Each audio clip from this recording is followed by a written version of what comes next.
Welcome to an idiom in a minute, یعنی کہ ایک محاورہ ایک منٹ میں۔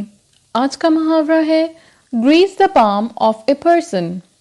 گریز دا پام کا مطلب ہے رشوت دینا یا مٹھی گرم کرنا۔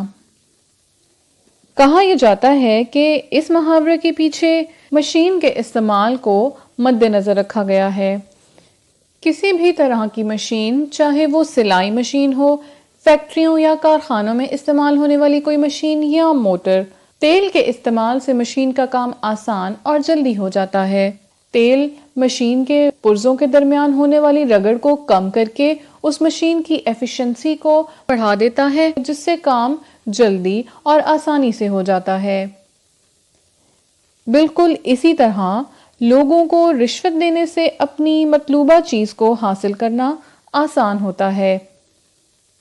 اس لیے مشین کے پرزوں کو تیل سے گریز کر کے حاصل ہونے والی آسانی کو رشوت دینے سے حاصل ہونے والی آسانی سے تشبیہ دی گئی ہے، اور اس کو ہاتھ کو گریز کرنا کہا گیا ہے۔